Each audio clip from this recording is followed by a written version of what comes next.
Përshëndetje dashur miq, mirë se erdhët në studion e emisionit Pa Gjurmë. Jemi live këtu në Report TV, ku ditën e sotme do të jemi rreth një orë në transmetim dhe redaksia e emisionit Pa Gjurmë ka vendosur të sjellë disa histori, por historia qendrore do të jetë pikërisht historia e një vajze nga Lushnja, e cila fatkeqësisht ka humbur kontaktet me nënën e saj, një histori që është trajtuar përpara disa kohëve në studion e emisionit Pa Gjurmë dhe kam fjalën për Lorena Sauli, dashur miq, regjia do ndihmoj me fotot e 38 vjeçares në profesion infermiere, e cila u largua drejt Shtetit Bashkuar të Amerikës, aty ku krijoi familjen e saj, pati kontakte të rregullta me nënën e saj.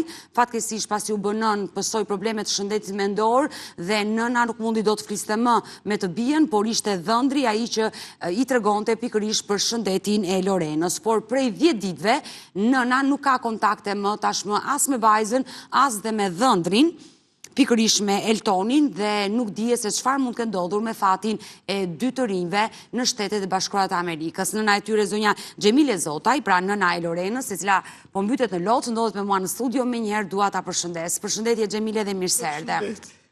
Ke 10 ditë që nuk flet fare në telefon as me dhëndrin, as me vajzën? Jo, nuk kam folur me dhëndrin, se mua më ndodhi dhe një fatkeqësi, mu vranipi në Gjermani, edhe ishja sa ndi, sa këndi, edhe sot më erdha nga vajza se nesër kam 5 ditë të nipit. Tashu Xhemile, nga momenti i fundit që ke qenë në studion e emisionit Pa Gjurmë dhe ke kërkuar ndihmë që vajza të rikthehet në Shqipëri, por ajo refuzon të kthehet në Shqipëri për shkak të situatës së saj të rënduar, problemet që ka me shëndetin mendor, e pavetëdijshme për veprimet që bën, ti nuk e ke kthyer dot dhe as bashorti vet nuk arrin dot ta sjelli. Por gjendja e vajzës së Lorenës është përkeqësuar apo? Po, kështu më tha para 10 ditë kur fola. Çfarë të tha në telefonatën e fundit dhëndri? Se ti komunikimin vetëm me atë e ke? Po, gjendja është e rëndë, thëmë. Nuk merr mjekimin. Kush kujdeset për vajzën tuaj? Kush kujdeset? Ai është në punë gjithë ditën vetë. Sepse ajo është bërë nën, ka dhe një vajzë më zgaboj. Po, tha është në Kopësht. Është në Kopësht. Pra, ajo nuk kujdeset dot për veten e saj dhe jo për vajzën. Situata është rënduar akoma më shumë. Tani se di, pas këtyre 10 ditëve, nuk di gjë. Ke tentuar në këto 10 ditë ta marrësh dhëndrin dhe të flasësh? Jo, nuk e kam marrë, e pash dije si ishte në linjë, edhe sot si ishte në linjë, edhe nuk e di. Nuk e mundur do të flasësh. Jo. Ndoshta ditën e sotme në këtë transmetim live mund të lidhemi ne me Shtetet Bashkuara të Amerikës, në Filadelfia, mos gaboj, jetojnë edhe Lorena dhe bashorti i saj Elton Sauli, për të na treguar gjendjen e 38 vjeçares dhe kjo nënë e cila kërkon ndihmën e të gjithë institucioneve për ta kthyer vajzën sa më shpejt në Shqipëri, pasi gjendja e saj është shumë e rënduar, ka probleme shëndetit mendor dhe bashorti nuk kujdeset më, dhe me sa më tregove edhe dhëndrit të kërkon që merre vajzën, se Po, nuk kujdeset dot më as ai për Lorenën. jo. Jo, ai është në punë, nuk kujdeset. Jam ftohtë gjë, unë jam nën, e dua vajzën të më kthehet. Nuk dua që ta lë me ende, është vetëm pa njeri, as ai s'ka njeri, kujdeset njeri. Vetë me Lorenën sa ke pa folur? 1 muaj, po. 1 muaj. Dhe çfarë të tha përpara 1 muajve kur fole? Për para 1 muaj, ditën e fundit kam thënë, pse e mërzitur ama? E më tha mua, mos me fikso dhe ti, i tash, po ktheu mu i të keqe mami, tash. Jo, nuk kthehem, ta kam vajzën, po me gjithë vajzën, tash, do të mbaj mami, tash.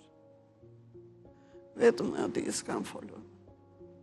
Kjo ka qenë biseda e fundit dhe nga i moment ka kaluar 1 muaj dhe ti s'ja ke dëgjuar zërin. Jo, as e kam parë, se kam dëgjuar. U bën 4 vite që vajza Lorena është larguar drejt Shtetet Bashkuara të 4 Amerikës. vite i gjysmë. 4 vite i gjysmë mbushën. E dashur Xhemile, ne do jemi të dyja së bashku në studio.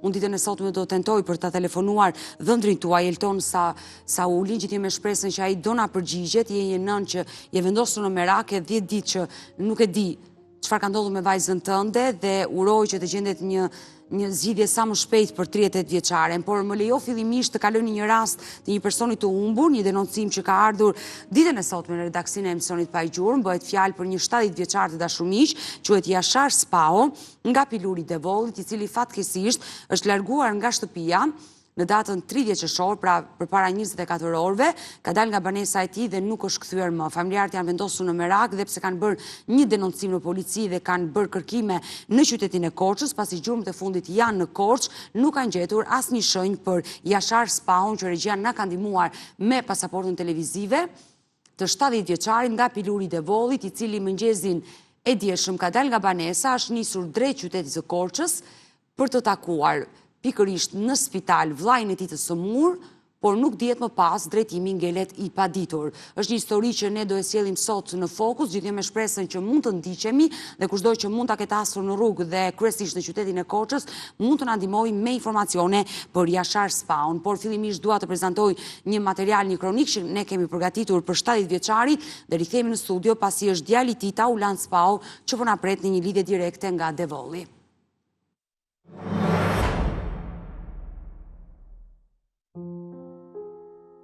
Një 70 vjeçar nga fshati Piluri i Devollit është shpallur i humbur pasi është larguar nga banesa ditën e djeshme në mëngjes dhe nuk është kthyer më. Bëhet fjalë për Jashar Spahun, i cili u nis nga shtëpia rreth orës 8 të mëngjesit me një furgon që udhëtonte drejt Korçës.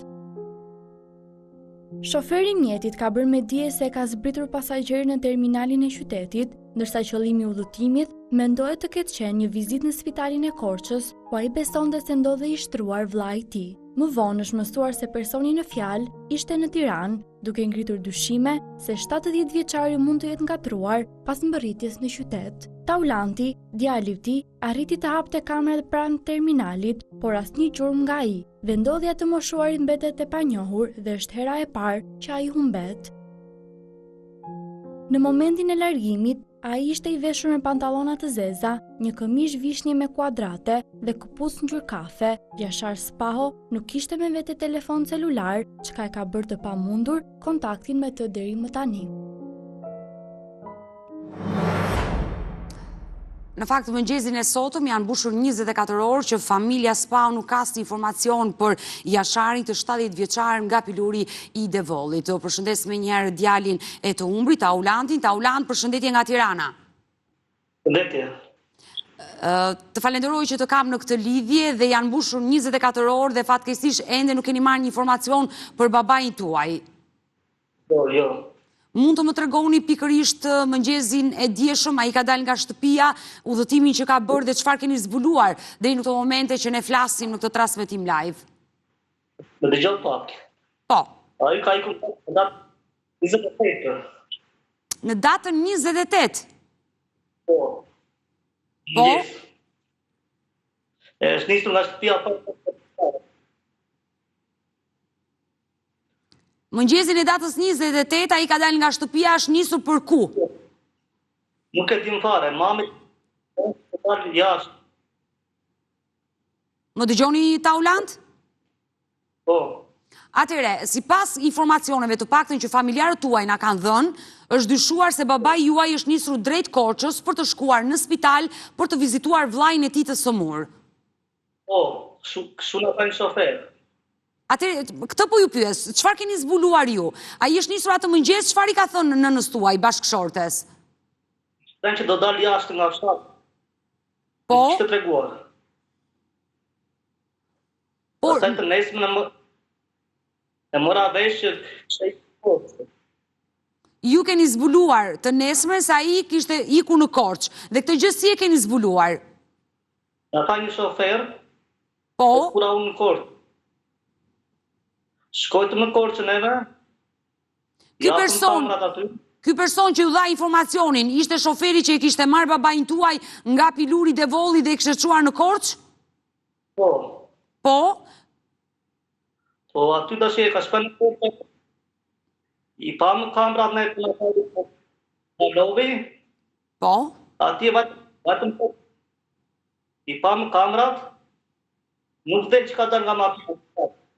Edhe njërë të lutem, Taulant, shoferi ku e ka zbritur në qytetin e Korçës, në çfarë vendi, dhe çfarë i kishte komunikuar babai juaj këtij personi? Shoferi nuk kishte folur fat.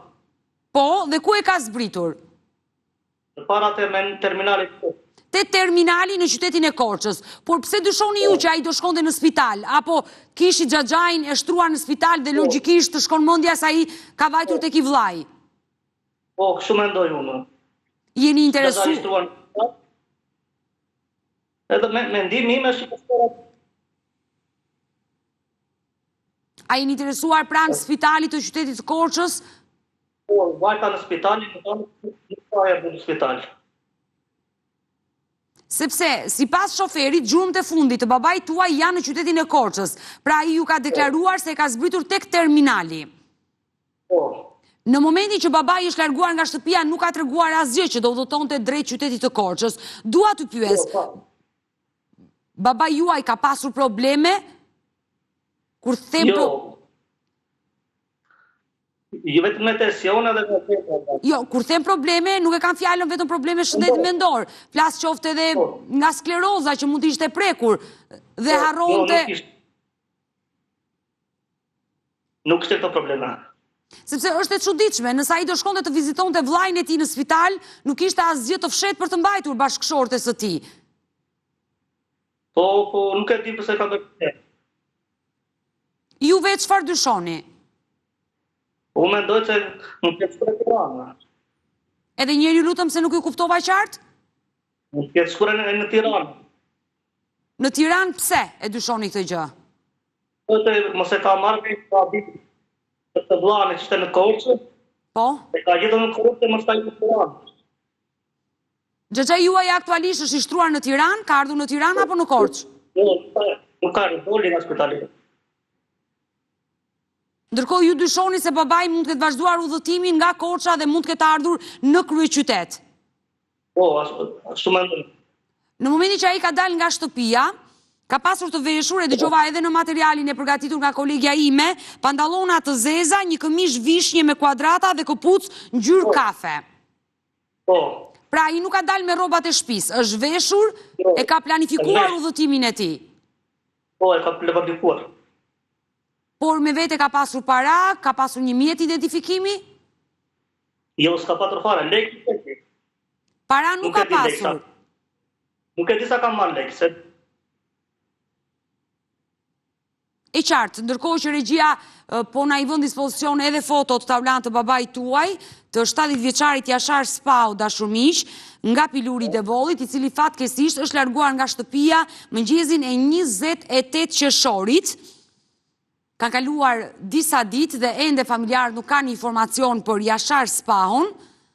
Kushdo që e ka parë, e ka hasur në rrugë, gjurmët e fundit të tij sipas informacioneve që vetë familjarët kanë zbuluar në qytetin e Korçës nëpërmjet një shoferi, janë në qytetin e Korçës. Shoferi e ka zbritur në terminalin e këtij qyteti dhe më pas nuk dihet drejtimi që ka marrë ky 70 vjeçar, por i biri i tij Taulandi, i cili ndodhet në këtë lidhje direkte me mua nga Piluri i Devollit, dyshon dhe beson se ndoshta babai i tij mund të ketë udhëtuar drejt kryeqytetit dhe ndoshta mund të endet këtu në Tiranë. Këtë dyshoni dashur Tauland? po, nuk dyshoj unë. Por, kjo të jep përshtypjen që babai mund të ketë ndonjë problem, ndoshta i është shfaqur ndonjë problem që ju nuk e keni kuptuar me sklerozën, që ai mund të ketë ngelur në rrugë, situatë rruge dhe s'di të kthehet në shtëpi, se nëse ai nuk ka asnjë lloj problemi, është mirë nga ana mendore, do i hipte një autobusi dhe do kthehej në Devoll, nuk do rrinte rrugëve. Në Tiranë se si di rrugë. Po do kërkonte ndihmë. Po në rregull. Logjikisht, të paktën kështu dyshoj unë dhe mendoj unë si gazetare që ai nëse do humbiste rrugën, do kërkonte ndihmë. Na ndodh të gjithëve kur shkojmë në një qytet tjetër që nuk i njohim rrugët dhe kërkojmë ndihmë për të shkuar në një destinacion. Por, nëse ai mund të jetë në situatë rruge dhe nuk di të kthehet, ndoshta diçka mund të ketë ndodhur me shëndetin e babait tuaj, i cili mund të jetë edhe i pavetëdijshëm dhe nuk di të orientohet. Mund të jetë kjo. A kishte shfaqur ai ditë përpara probleme, të paktën ju si djalë a kishte hasur diçka te babai juaj? Po probleme jo shumë shpërite, i mërzitur pak. I mërzitur pse? Po, tipi njeriu, ishte shkaku. Shfrytëzuar ishte shumë. Serioz. Kjo është era e parë që babai juaj largohet në këtë lloj forme nga shtëpia pa lënë një adresë, pa njoftuar askënd? Po, era e parë. Ndërkohë në qytetin e Korçës, me qenë se keni shkuar dhe keni hapur edhe kamrat e bizneseve private dhe nuk keni gjetur asnjë gjurmë të babait, keni mundur dot me foton e tij të pyesni qytetar, ndoshta dikush mund ta ketë parë në Korçë? Po, në terminali i thash të shoferëve, në radhë, ja treguam fotot. Po? Asnjëri nuk e kam parë. Askush nuk e ka parë. Por atë ditë që ai ka udhëtuar nga Piluri, nga fshati, drejt Korçës, unë besoj që në atë furgon, në atë makinë që ka hipur, ka pasur dhe bashkëfshatar të tjerë në furgon apo çfarë ka qenë autobus. Një shoferi na tha ishin nga një fshat tjetër, me ata bënte muhabet. Ka bërë muhabet, a ke mund, për këtë desha të pyesja edhe unë, a ke mundur do të takosh me ata njerëz që kanë qenë me babain tuaj në atë mjet dhe kanë udhëtuar drejt Korçës, ndoshta me dikë mund ketë folur dhe mund të ketë treguar diçka? Jo, ata ja nga fshati. Ata sot po nuk i gjet, nuk kam idenë kush janë. Nga cili fshat? Se ne ndiqemi në këtë momente në këtë transmetim live nga ekrani Report TV dhe dikush që mund të na ndjeki, mund të na ndihmojë. Nga cili fshat? I Shotica e Devollit. Shotica e Devollit. Po. Uroj dhe shpresoj që të ndiqemi në këtë fshat dhe dikush që është duke na ndjekur dhe mund ta ketë takuar Jashar Spaun mëngjesin e 28 qershorit, por edhe pas kësaj date jeni të gjithë të lutur dashur miq të lidheni me studion e emisionit Pa Gjurmë. Unë vazhdimisht i jap kontaktet tona, kemi 2 numra në dispozicion, një numër fiks dhe një numër celular që ndodhet poshtë ekranit tuaj, por mund të na shkruani dhe në faqen tonë të Facebookut Pa Gjurmë Report TV. Kushdo që është duke na ndjekur nga fshati Vishot, ma thoi dhe njerëmin e fshatit? Vishotic. Mos ta ngatëroj, ma jep të saktë emrin e fshatit. Vishotic e Devollit. Vishotic. Kushdo që na ndjek nga Vishotica e Devollit, por dhe nga fshati Pilur, janë të lutur të na ndihmojnë për të arritur në gjurmët e Jashar Spaus. Kështu që do të presim ditën e sot me telefonata i dashur Tauland, gjithnjë me shpresën që dikush mund të na telefonojë dhe të na ndezi një dritë jeshile për babain tuaj. Faleminderit. Dua të përcjellësh një mesazh ditën e sotme. Mesazhi im është për gjithë Shqipëria. Kush e shikon, na marr telefon. Falenderoj nga zemra kush mund. E uroj, sinqerisht e uroj me zemër që kushdo që është duke na ndjekur dhe mund ta ketë asur në rrugë babain tuaj, të na ndihmojë me informacione. Pasi ky 70 vjeçare theksoi prej datës 28 qershor është larguar nga banesa dhe nuk dihet se çfarë ka ndodhur me fatin e tij. Ndërkohë dyshohet se mund të jetë nisur në spital për të takuar të vllajën, nuk mbriti asnjëherë në spitalin e Korçës për të takuar vllajën e sëmur dhe drejtimi ngelet i paditur për 70 vjeçarin Jashar Spao. Ne Tauland do të mbetemi së bashku në kontakt dhe çdo informacion që do vi edhe gjatë i transmetimi do t'ja kalojmë, do t'ja përcjellim, por edhe informacione që do vinë pas të transmetimi në momenti që emisioni do t'hidhet në kanalin tonë në YouTube dhe njerëzit do t'a shikojnë dhe do na ndihmojnë me informacione dhe gjithnjë kanë bestim tek shqiptarët, ata që na ndjekin dhe na ndihmojnë sa herë për personat e humbur. Kështu që do mbetemi në kontakt dhe të falenderoj. Faleminderit dhe ti. Faleminderit Tauland. Mirë, në këtë moment e dashur miq, ne do ndalemi për të ndjekur një këshill mjekësore, do rikthehemi sërish bashkë në studio.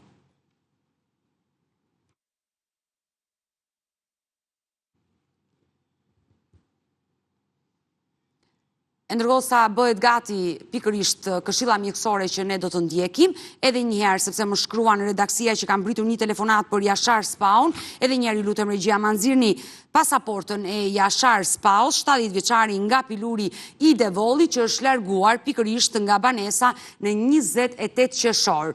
Ka mbritur një informacion nga qyteti i Korçës, një qytetar që në këtë momente na ka telefonuar dhe dyshon se e ka parë sot, mëngjesin e sotëm në qytetin e Korçës, një person të ngjashëm me Jashar Spaun. Uroj dhe shpresoj që të jetë një lajm i vërtet për këtë 70 vjeçar, informacione të cilat do të verifikohen edhe në minutat në vijim. Mirë, shkëputemi për këshillën mjekësore dhe rikthehemi sërish në studio.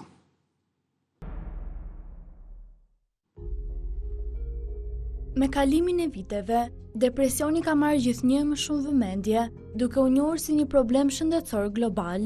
Gjemile Zotaj është një grua 64 vjeçare nga Lushnja, e cila që prej datës 29 maj të këtij viti nuk ka më asnjë lajm nga Lorena, vajza e saj, Lorena Sauli, e cila deri para disa vitesh ushtronte profesionin e infermieres në QSUT në Tiranë, u martua me Eltonin, një shqiptar që jetonte në Filadelfia të Amerikës. Kjo martesë erdhi me këmbguljen e prindërve të 38 vjeçares, me shpresën se andej do të gjente një jetë më të mirë.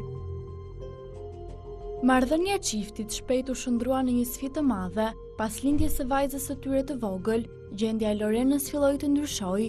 Ajo kaloi një periudhë të vështirë, duke u përballur me ankthin dhe depresionin, një gjendje që ndaloi atë të kujdesej për veten dhe fëmijën. Pas këtyre episodeve, e reja u shtrua për një periudhë 5 ditore në spital, por edhe pas daljes, situata e saj nuk u përmirësua.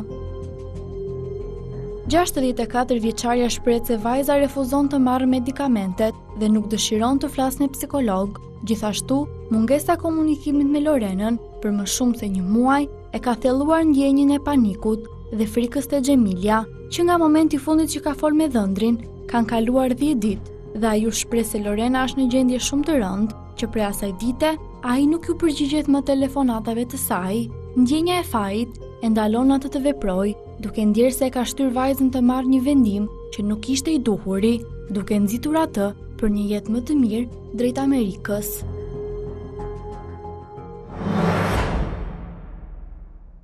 E dashur Xhemila, sinqerisht unë kuptoj dhimbjen që përjeton një nën që e ka mijëra kilometra larg të bijën dhe mbi të gjitha të sëmur, problemet shëndetit mendor që janë shfaqur 2 vite pasi ajo vajti në Filadelfia, nuk e ka pranë dhe gjithë meraku jote është se kush kujdeset për të dhe çfarë do ndodhi me fatin e saj në atë kontinent të largët. Dhe ajo që është më e rëndë është se ajo ka një vajzë të vogël ku bashorti i saj nuk mundet më të kujdeset për bashorten dhe të kërkon ty që ti ta marrësh në Shqipëri.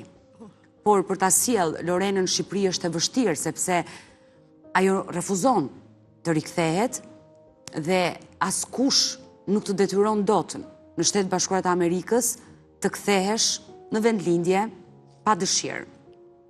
Ajo është e pajisur aty me dokumenta të rregullta, është një qytetare e atij vendi dhe nëse ajo vendos që nuk do të kthehet, bashkëshorti nuk e merr dot me forcë ta hipi në avion dhe ta sjelli. Ky është problemi më i madh. Ajo vërtet ka shkuar në psikiatri, ka marrë mjekime në fillimet e problemeve që shfaqi dhe më pas refuzon të mjekohet. Dhe në Shtetet Bashkuara të Amerikës, nëse nuk do të pish medikamente, prapa aty mjekët nuk të detyrojnë që ti të mjekohesh, sikurse mund të ndodhi në Shqipëri, që persona që kanë probleme shëndetit mendor, familjarët i dërgojnë në psikiatri, te spitali numër 5 dhe marrin edhe mjekim të detyrueshëm. Dhe në të tillë situatë e mirëkuptojmë dhe bashkëshortin, dhëndrin tuaj që ka ngritur duart lart dhe nuk di se çfarë të bëj, të shkojë në punë për të paguar qira, taksa, që flasin për një vend që gjithçka është e shtrenjtë, të kujdeset për një vajzë të vogël apo për Lorenën tuaj. Prandaj ta kuptoj dhimbjen që ke dhe ti ke ardhur në këtë studio sepse kërkon ndihmë. Përkthimi. Kërkon ta rikthesh dhe ta kesh pranë vetes për t'i shërbyer vajzës. Atë. Dhe ajo që kuptova në ato pak minuta që folëm të dyja, je bërë pishman që e martove aq larg, të duket sikur je ti fajtoria që i mbushe mendjen që ajo ikte në Amerikë? Jam bërë pishman. Se kisha në punë, do ishte smurur. Se ishte në marrëdhënie pune. Në shtëpi, vetëm. Ndoshta ajo mund të sëmurej dhe në Shqipëri. Po të pak në e kisha këtu. Nuk mendoj që është Amerika ajo që e sëmuri vajzën tuaj. Jo, po të pak në këtu e kisha, do t'i shërbeja. Ati e s'ka njëri. Keq me vjen. E kam 2, jo 1. Nuk e mundur do të aplikosh për një vizë, ti drejtohesh ambasadës amerikane për të aplikuar për një vizë dhe për të larguar ti vetë në Filadelfia, qoftë të shkosh pak ditë dhe ta vizitosh vajzën. Pse ke menduar dhe këtë opsion? Ndoshta prania jote afër saj mund ta bindësh që ta marrësh me vete dhe të vi, sepse nëpërmjet telefonit, kur ti I lutesh të kthesh, ajo të fik telefonin.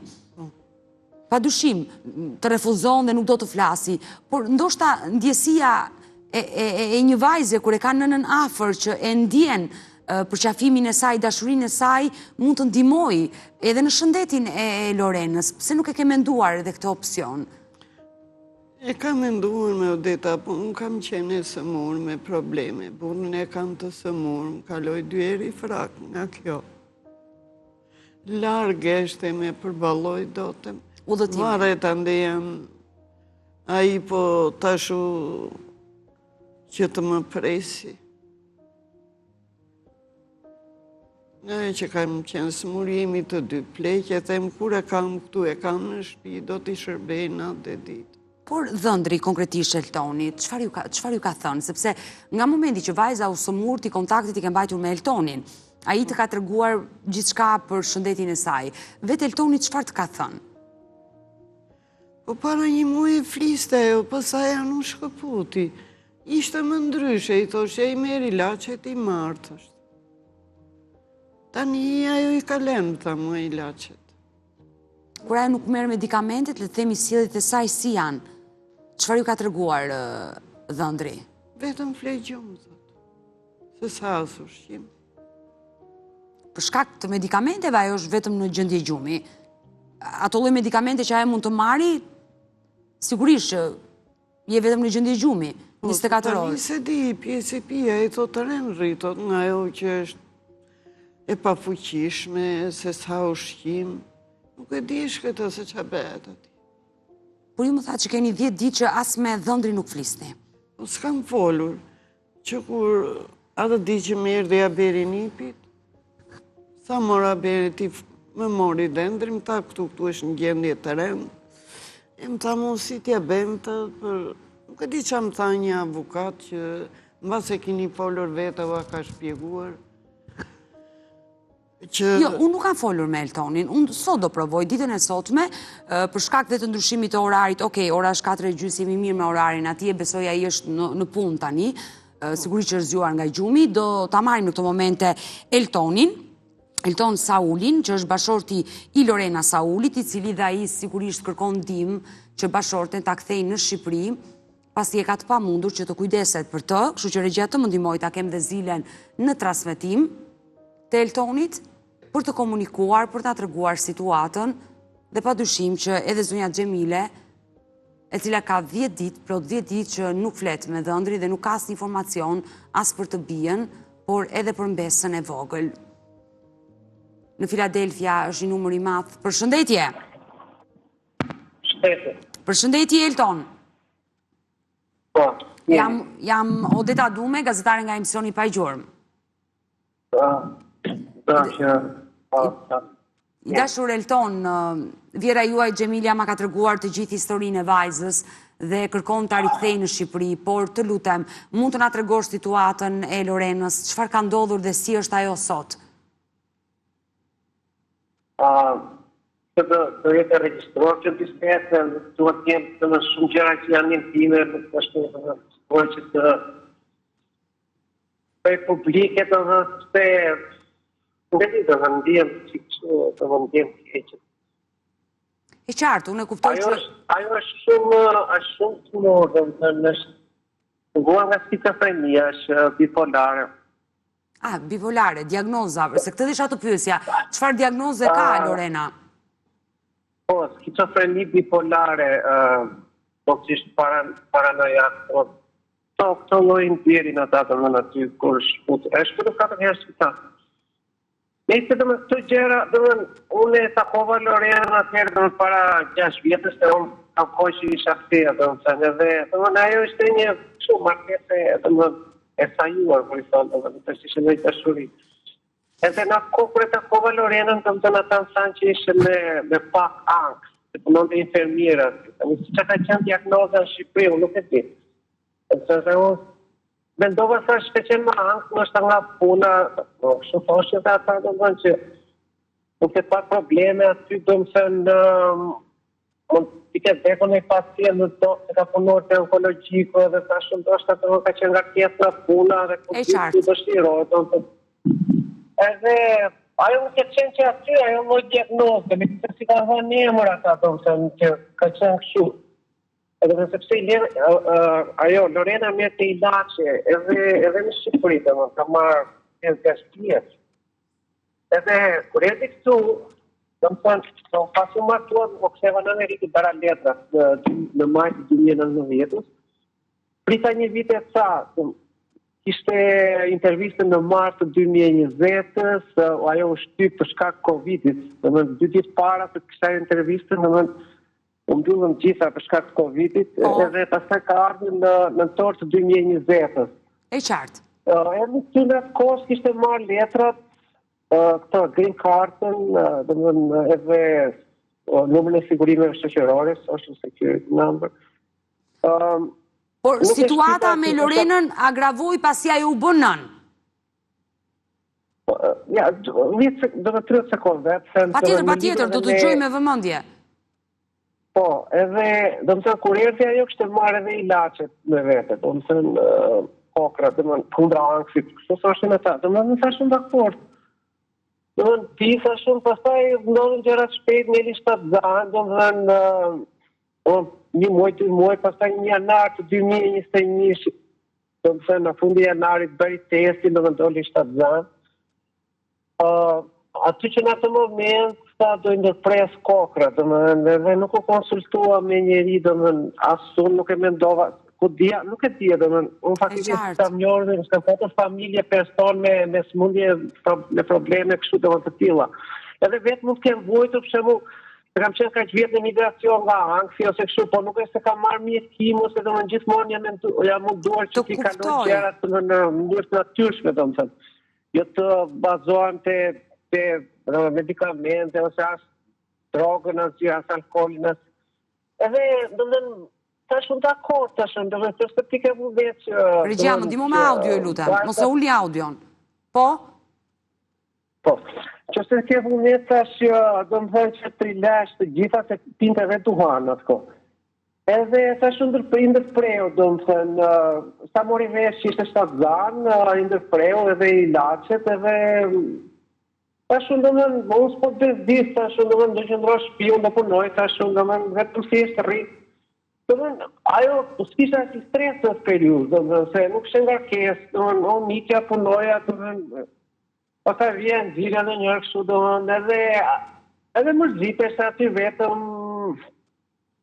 Nuk është se kemi domethënë rreth të madh shoqëror të familjar. Është e kuptueshme. Kam kushurin nga ana e babait, kushurin parë, po domethënë ata ndihmojnë her pas here, po nuk është se të gjendet njëri aty në mënyrë të përditshme, domethënë, nëse s'ke prindin, vllajin ose I dashur Elton, ju kërkoni që të rikthehet në Shqipëri Lorena. Po, domethënë pastaj pas lindjes ajo domethënë u bë më keq, domethënë pas lindjes u bë më keq. Domethënë ato muajt e parë se kuptova, pastaj domethënë lindi në shtator vajzën 2021-shit, nga marsi, prilli pastaj fillonte po gatuante kot. Domethënë edhe vajzën dhe veten nuk e mbante mirë, edhe unë se dia, domethënë nëna e sakta ka ditur edhe unë se nuk e qenë shtruar dhe aty. Sa punua ashtu ajo për lërë që ato të e mundtoj çdo gjë. Edhe një herë Xhemile? Po jo që po thënë po në muaj kur u së murë, edhe Covid ndikoi se e goditi. Gjisi, po që po thënë, po ka qenë shtruar edhe aty, domethënë, nuk është se ajo s'ka qenë. Eltoni po thotë, ka qenë që në Shqipëri e së murë, Lorena. Ka marrë një mjekrim, pati një depresion, po ishte në punë, ishte në gjendje pune, nuk është këputur asë një ditë nga puna, dhe i këtë gjë e di, goca ja ka sqaruar, nuk ka pse ti përmend tani unë dua këtë i çubeu. Kjo është një fatkeqësi, Xhemile. Po, kjo është një fatkeqësi. Problemet e shëndetit mendor është një fatkeqësi. Sot i ka ndodhur Lorenës, nesër mund të më ndodhi mua, mund të ndodhi kujdo. Mund ta kem ngarkuar. Patjetër. Ka kërkuar gjë që ajo s'mund t'i bënte dot, edhe unë nuk po them që jam i larë në këtë mes. Po, domethënë pastaj filluan ato problemet, pasi lindi vajzën, shtrova 2 herë në spital. Por ti kur flet me Lorenën, ajo refuzon të marrë mjekimin dhe refuzon të vinë në Shqipëri? Po, sepse ka ato problemet me ndonë që thot shumë gjërat ndryshme, që edhe për prindrit e saj, sot tani në këtë gjene që është, sot ta s'jam prindrit e mi, sot si kam aty prindrit, po është e pa mund të bësh bisedë normale, nuk e di që është. E qartë, e kuptoj Elton, dhe situatën tuaj të vështirë që po përballeni pikërisht me bashorten tuaj, është një fatkeqësi, ne na vjen shumë keq, i ka ndodhur kësaj nëne kjo fatkeqësi, ti në pamundësi për ta ndihmuar kërkon ndihmën e emisionit pa gjumë dhe konkretisht duke ditur që ju jetoni në Filadelfia dhe i njihni më mirë ligjet e atij vendi, keni vite më mirë se ne, por edhe ne çfarë kemi mësuar? Ju konkretisht çfarë ndihme kërkoni prej nesh? Unë dua vetëm rikthimin. Jo, unë e kuptoj Xhemile që për vetë të formës ligjore që atë vidëm, që të marrë një, unë për shembull vajzën që ta sjell aty, që se Lorena do të vinë bona, po jo po duhet shpëtoj vajzën, sepse vajza nuk është mirë ana emocionale. Ti kërkon nëse Lorena vjen në Shqipëri, vajzën ta mbash ti në Filadelfia? Jo, do të sjell. Të kërkojmë të dyja, po them që nëse Lorena thëmkull që ta ashtu, nëse të kishte një mënyrë që të pakën tisha vajzën për momentin ta sjellja aty, pastaj më vonë të rregullohesh Lorena për shembull. Mos i vjen pas vajzës. Nuk është ndoshta të vi, por edhe vajza nëse do ta mbaj unë vajzën. Pa patur vendim gjykatësi, nuk e bëj dot, sepse nuk e hiqim dot vajzën në avion. Për shembull, në rast specifik, ajo u fut në spital në mars, për herë të dytë këtë vit. Edhe unë po mundosha, thash, të hiqim vajzën në avion dhe të çojmë në Shqipëri, thash, edhe kështu, thash, dhe kjo nuk ka mirë. Edhe pastaj fola me tjera aty thoshin që domethënë edhe me notere, kështu është një shqiptare, se sa ka është notere. Edhe tha që nuk e hiqim dot tash e vështirë. Patjetër. E pamundur është. Edhe miratimin edhe nënës, megjithëse ajo nuk ka probleme me dorë, sido që tjetë. Ajo pikërisht është në kujdestarinë edhe ajo të vajzës. Po pra, po dhe të japin ajo firmën. Është e pamundur, e kuptoj. Është e kuptueshme, e pamundur që vajzën e vogël ta sjellësh në Shqipëri pa firmën një prokuror të Lorenës. Është e pamundur kjo gjë. Nuk bëhet, sepse duke është shumë e ndikuar sepse i qenë domethënë duhet ta fikosh për një kështu ndoshta mundësia me nëpërmjet po ta aprovoj gjykati, po shumë raste të përshpejtuar domethënë që të kërkosh të arës për 3-4 ditë ataj, nuk ta aprovoj. Gjë me sa po kuptoj unë është që ti kërkon t'i drejtohesh gjykatës për të fituar, le të themi atë kujdestarin 100% të vajzës dhe ta nxjerrësh nga Amerika për ta sjellë në Shqipëri, gjë të cilën këto gjyqe ne nga Shqipëria nuk të ndihmojmë dot. Kjo është e pranueshme dhe nga ana jote, por kërkon ndihmën me sa po kuptoj unë për të gjetur një avokat shqiptar që punon në Filadelfia dhe të ndihmoj. Sepse bëhet fjalë edhe për pagesa të cilat ti nuk mund t'i përballosh dot. Kjo është ajo që ti kërkon. Pola me një avokat edhe me një amerikan, dhe ai domethënë ai kërkon e pak $10,000 fillimisht. Është kosto, e qartë. Ti më vonë për shembull sepse unë kam angazhime të tjera, nuk është se jap ato, domethënë unë vazhdoj paguaj faturë. E qartë. I dashur Elton, do më qëndrosh pak në linjë. Vetëm për pak minuta do më qëndrosh pak në linjë sepse kam të detyrueshme dashur Xhemile për të bërë një shkëputje dhe rikthehemi vetëm për pak.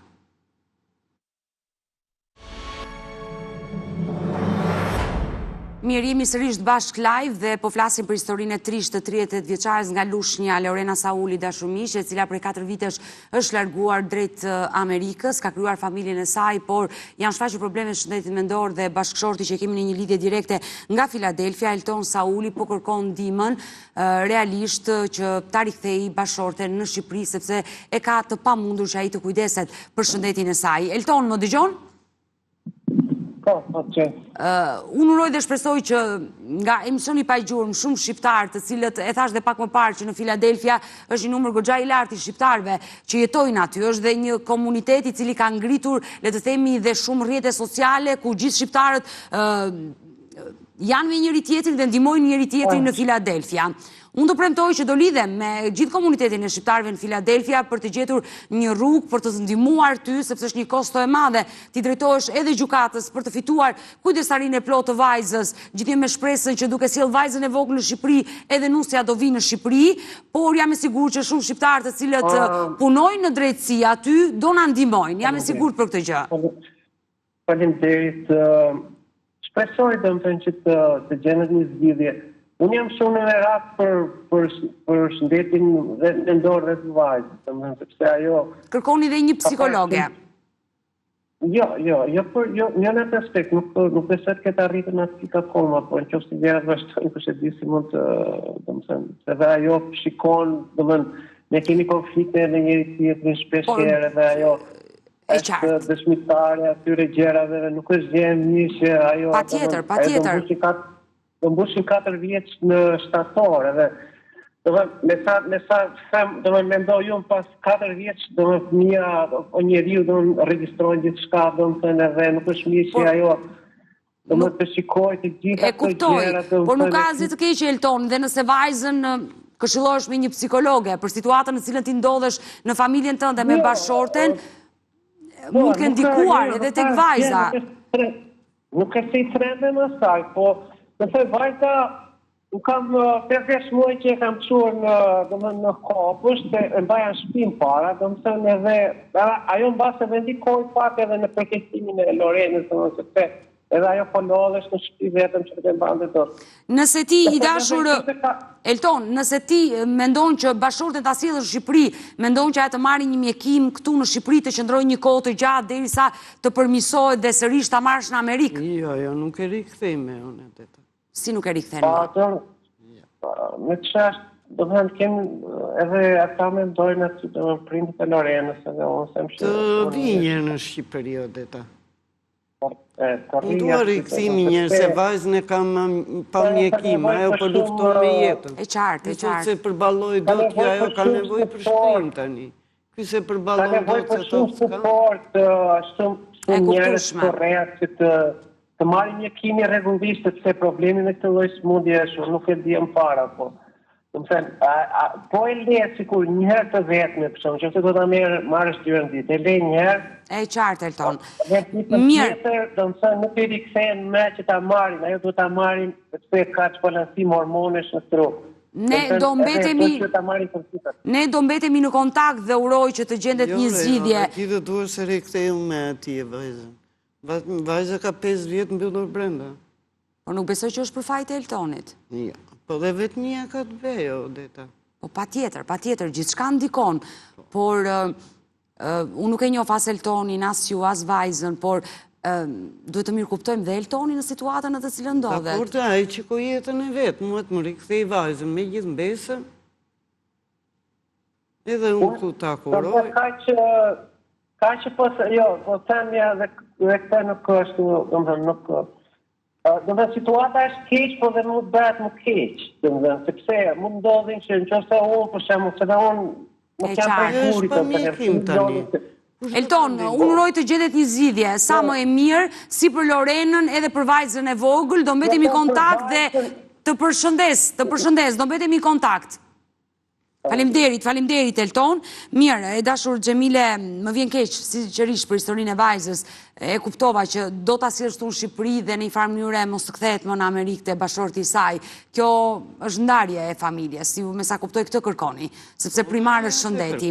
Mirë, bëjmë një shkëputje tjetër të detyrueshme në këto momente. Dua të prezantoj një klip të shkurtër, bëhet fjalë për prostatolin dashur miq, një suplement ushqimor i destinuar vetëm për popullatën e rritur mashkullore, që ndihmon në funksionimin e prostatës. Njihuni me prostatolin dhe rikthehemi sërish bashkë live. Mirë, jemi sërish bashkë live dhe dashur Xhemile po shkojmë drejt fundit. E kuptoj, brenda vetes ke shumë gjëra për të thënë, por nuk do t'i ndash në të transmetim dhe bën mirë mos t'i ndash në të transmetim. Unë të uroj me zemër të bashkohesh sa më shpejt me vajzën dhe dua ta mbyllim me një mesazh. Unë jap një mesazh për të gjithë shqiptarët në Filadelfia, ta ndihmojnë këtë nën për rikthimin e vajzës në Shqipëri bashkë me gjithë mbesën. Këtë mesazh. Unë të premtova që do bëjt pamundrën dhe ty dhe Eltoni për të lidhur me shqiptarët atje, për ta ndihmuar Lorenën ta rikthejmë në Shqipëri pranë xhirit tënd. Do mbetemi në kontakt dhe të falenderoj që të pata sot. Faleminderit. Mirë, dashumish, me historinë e kësaj 38 vjeçare, ne kemi ardhur në fund edhe për ditën e sotme. Unë ju falenderoj që ndrohet me mua deri në fund të programit. Ne bashkë do ritakojmë sërish nesër live ora 16 këtu në ekranin e Report TV. Bashkë mirupafshim.